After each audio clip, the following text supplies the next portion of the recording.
Amigos del reportero.com.mx, de nuevo estamos iniciando esta serie de entrevistas con actores de periodismo, precisamente para poderles ilustrar a ustedes los avances o los retrocesos que ha tenido el periodismo en México, o por lo menos en este lado de la península latina.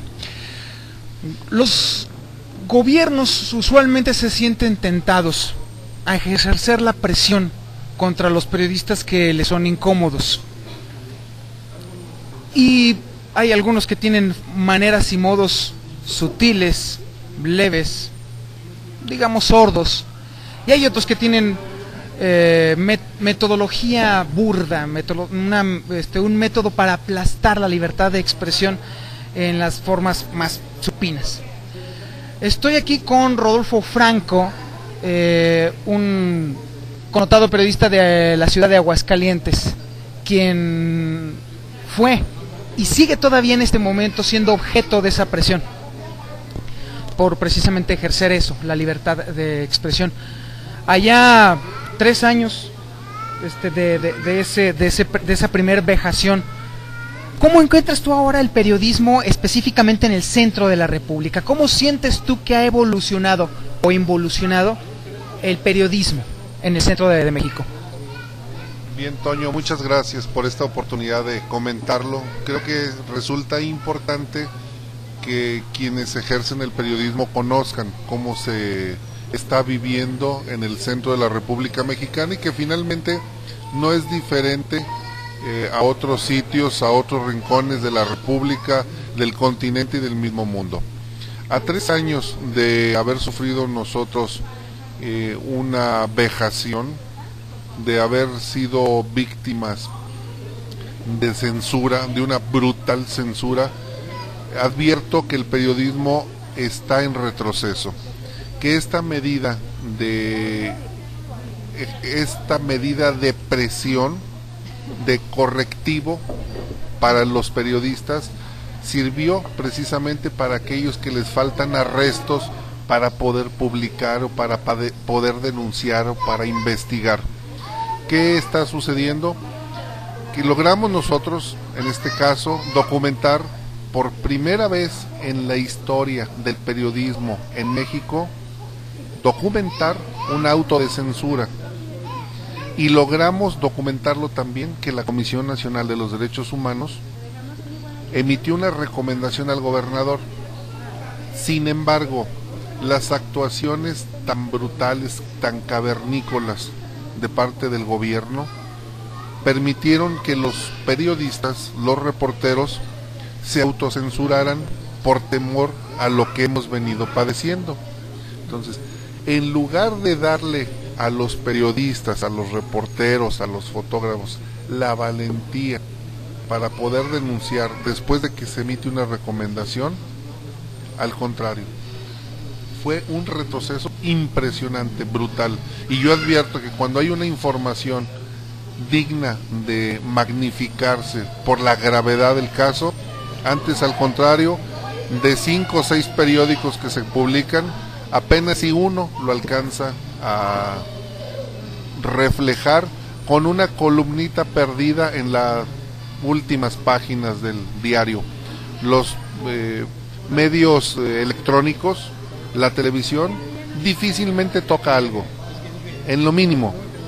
Y los noticiarios radiofónicos, si acaso, porque el conductor trae algún problema o tiene algún interés económico, comienza a filtrar leve o ligeramente esa información. La realidad es, Toño, que en Aguascalientes, en el centro de la República Mexicana, existió una involución del periodismo. Es decir, los propios periodistas se convirtieron en enemigos del periodismo una vez que éste documentó la presión del gobierno. Es correcto. En ese momento, mira, cuando se da el acto de censura, quiero decirte que no hubo un medio que cubriera nuestra salida. No hubo uno, y eso era muy grave. Cuando un programa radiofónico desaparece de forma súbita, cuando ese programa de radio tenía los niveles de audiencia más altos, cuando ese programa de radio había denunciado la presencia del narcotráfico en el Estado, de manera por demás absurda, desaparece y nadie dice nada, nadie alza la voz, nadie levanta la mano.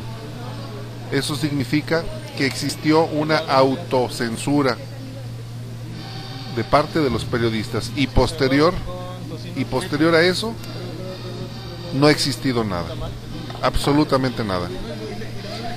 De pronto nos pareciera que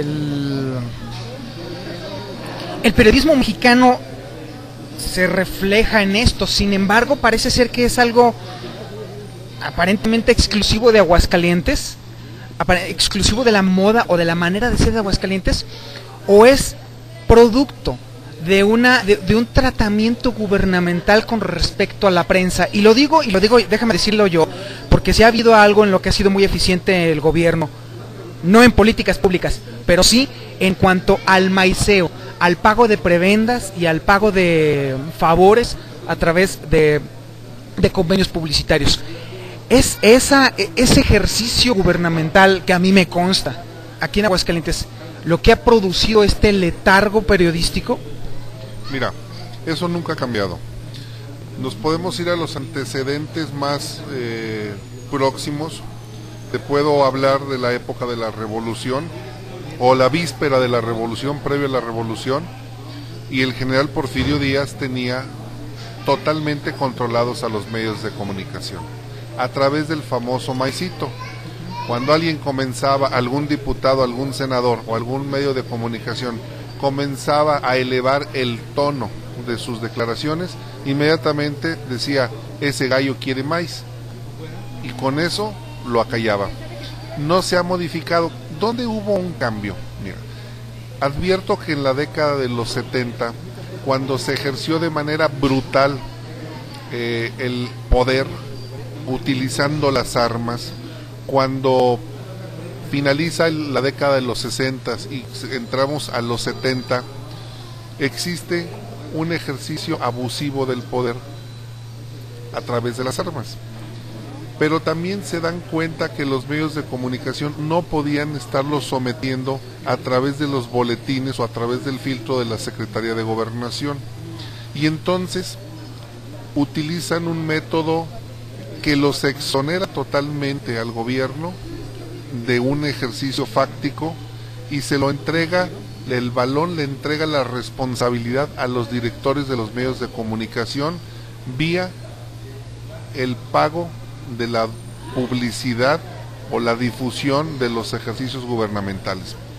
En el momento en el que liberan, dicen, yo ya no te voy a regular. Hay que recordar que todos los periódicos, hasta la década de los 70, todas sus notas pasaban primeramente por la Secretaría de Gobernación.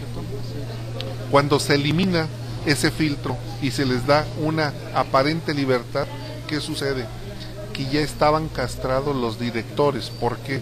Porque observan a su medio como un negocio, no lo observan como el medio que tiene que informar.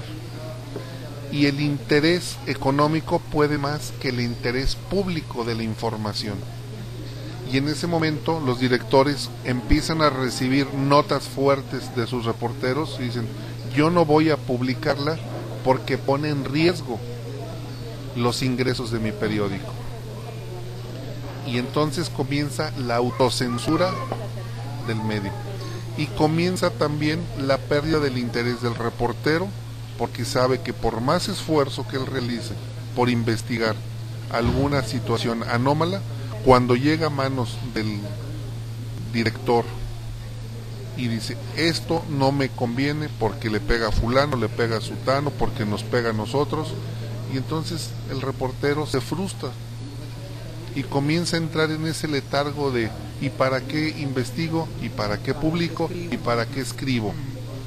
Y existe hoy en día otra censura más brutal, la de los poderes fácticos. Cuando se comienza a investigar sobre el narcotráfico y se empieza a denunciar, entonces atentan contra la vida del reportero, contra la vida del periodista. Ya no van con el director, van directamente con él. Le señalan una relación pormenorizada de su vida familiar. sé dónde vives, cuántos hijos tienes, a qué colegio o escuela van, a qué hora sales, a qué horas entras, quién es el papá de tu esposa, quién es el abuelito, quién es el tío. Y ante el temor de perder la vida, evidentemente que no vale la vida una bala, ninguna nota, entonces se autocensuran, se autorreprimen, y estamos viviendo entonces la censura gubernamental que sigue existiendo hacia determinados temas que ahora se le denomina pomposamente, porque se utilizan eufemismos para la censura, se le llama información clasificada o reservada. Y entonces las dependencias clasifican o reservan información por ser parte de una práctica que puede poner en riesgo al Estado. 1, 2, la autocensura de los medios, de los propietarios de los medios de comunicación, por el riesgo al interés económico. Y 3, la censura de los poderes fácticos que cobran a través de fuego, de sangre, el publicar. ¿Qué está sucediendo con el periodismo? Pues lo estamos viendo. Los medios impresos están muriendo, están agonizando, son endémicos. ¿Por qué? Porque no hay interés del lector, porque no encuentran nada diferente en las notas, porque no existe nada interesante. Es el devenir de una ciudad, un robo, un asalto, un atropello, una visita del mandatario a un hospital, a una escuela, la colocación de la primera o la última piedra, y de ahí no sucede nada más. Pero el hurgar sobre la situación real del Estado, la investigación, no se da. Y todo esto también es producto de una perniciosa práctica de el dueño del medio no pagarle una cantidad suficiente al periodista para que pueda vivir de ella y no tenga que recurrir al famoso chayote, al complemento de la dieta familiar. Y entonces, al no tener los ingresos suficientes, el señor no va a perder su tiempo en una investigación, lo va a utilizar prácticamente en generar las 5, las 6, las 7, 8, las notas que les piden por paquete a los reporteros, para no darles el tiempo de pensar, para no darles el tiempo de la acuciosidad, para no darles el tiempo del remanso intelectual, en donde pudieras encontrar la punta del iceberg o el hilo de la madeja para irle jalando, deshebrando y encontrar precisamente el fondo, la forma de lo que está sucediendo anómalo en una sociedad. Ya no hay tiempo, porque no hay recursos, porque no se los permiten. Son vicios que no han cambiado. Pero estamos hablando entonces de un panorama desastroso para el periodismo en el centro de la República, porque entonces, si no hay investigación provocada por los propios medios, si no hay un ejercicio del periodismo buscado y provocado por los propios gobiernos, los grandes perdedores no somos los periodistas, son los ciudadanos, porque entonces estamos hablando de una prensa uniformada que no tiene nada que aportar salvo la agenda política del gobernante en turno.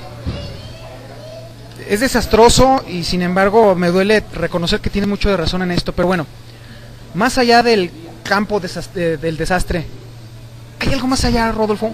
¿Qué podemos hacer quienes todavía tenemos el periodismo metido en la sangre? ¿Qué sugerirías tú o qué pedirías tú si existiera Santa Claus? ¿Qué le pedirías tú para el periodismo? Bien, afortunadamente no existe Santa Claus y sí hay a quién pedir y a quién recurrir, y es precisamente este medio por el que nos están viendo. La alternativa hoy en día se llama la web, la internet. Es precisamente por este conducto por donde el periodista puede ejercer un uso pleno de su libertad, porque afortunadamente las regulaciones, y digo afortunadamente porque va a llegar el momento, porque ya se está trabajando la regulación de la transmisión de datos a través de la internet, y en este momento podemos denunciar, exhibir, alzar la voz, enviar y reenviar información, y solamente ha sido a través del internet donde la sociedad se ha volcado a encontrar la respuesta a lo que está sucediendo. Solamente a través del internet hemos podido denunciar sin que haya la mínima posibilidad de que se censure. Claro que todavía existe los famosos piratas cibernéticos que te pueden tumbar una información pero hoy en día lo puedes publicar, o sea, sí existe, la batalla no está perdida. La batalla es con nosotros mismos, es de la sociedad y para la sociedad. ¿Qué me interesa conocer? ¿Qué es lo que quiero saber? Tomo los periódicos, los 5 periódicos presentan la misma información, la misma, tal vez con cabezas diferentes, pero toda la información es la misma, y la fotografía le dan 3 a elegir, y cada quien elige. Ahí inclusive hay en ocasiones tales coincidencias fatales de que la misma fotografía aparece en los mismos diarios. Pero en la internet es donde podemos estar rompiendo esa barrera, y el gobierno, créemelo, que está sumamente preocupado, y me consta que hay un monitoreo brutal, impresionante, de parte de la Secretaría de Gobernación a todos los medios electrónicos, en este caso a la internet. Lo sé y lo digo con conocimiento de causa, porque en alguna ocasión un alto funcionario de la Secretaría de Gobernación me mostró impresiones de publicaciones que hemos hecho en la página de internet. Eso significa que están monitoreando, pero que no han podido hacer nada, y que ahora se está trabajando en la regulación, pero que no va a ser fácil, definitivo no va a ser fácil. Y entonces este es el conducto que estamos siguiendo. ¿Por qué se forman las famosas cadenas y que nos agarramos reenviando la información? ¿Por qué? Porque una nota que sale en un periódico censurada, pequeñita, otros la empiezan a aderezar y le empiezan a agregar información, y entonces tenemos un panorama más real. Sí existe la alternativa, y espero que la tengamos por muchísimos años, que se llama en este momento la internet. Ya para finalizar, Rodolfo, a pesar de que ya no tienes tu programa de radio, a pesar de que se te ha presionado, se te ha amenazado, no solamente a ti sino también a tu colaboradora Mari Martínez, no parecen que tú te vayas a doblegar. ¿Hasta qué grado permitirías tú hacerte para atrás en el ejercicio del periodismo? No lo hemos hecho. Si en 3 años no lo hemos hecho, en este momento difícilmente lo haríamos. Primero, porque nosotros hacemos periodismo por gusto, por vocación, porque se lleva en la sangre. Es como el que le gusta cantar, y aunque cante mal y desafinado, pero no pierde ese gusto por el canto. Es como el que tiene la habilidad para bailar, es como el que tiene la habilidad para recitar o para hacer arreglos musicales. El periodismo es igual, el periodismo se vive, se transpira, y ese no lo puedes abandonar cuando los simientes de tu casa son de honestidad y son de congruencia. Y atendiendo a un principio que me enseñó mi padre, de que para atrás ni para agarrar vuelo, todo para adelante, porque en el momento en que nosotros renunciemos, es renunciar a todo. En el momento en que nosotros renunciáramos a seguir publicando, estaríamos renunciando a nuestra propia existencia, a nuestro propio principio, a nuestro propio criterio, a nuestra forma de pensar, de hablar. Nosotros no vamos a ir para atrás, al contrario. Han sido 3 años de agresiones, no al mes, diario tenemos agresiones, y tú lo sabes, y la sociedad le consta.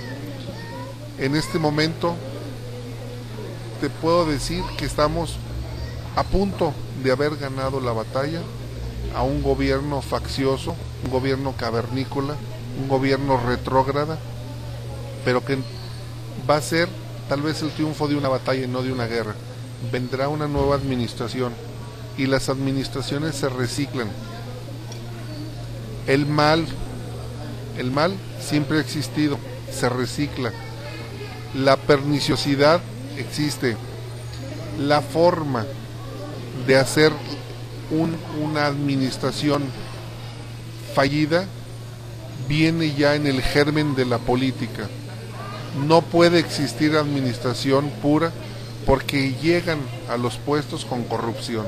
Y es ahí donde debemos estar atacando. Hay que volver a insistir, ¿Hasta dónde, Toño?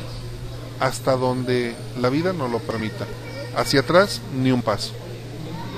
Bueno, amigos del reportero.com, esta fue la entrevista con Rodolfo Franco, periodista del Centro de México.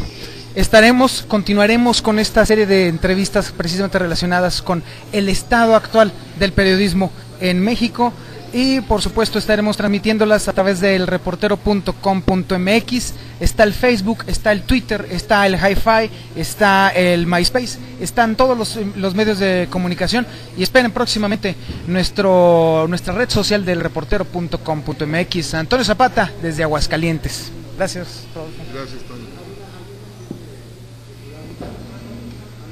Pero cuando termine de desayunar me pasas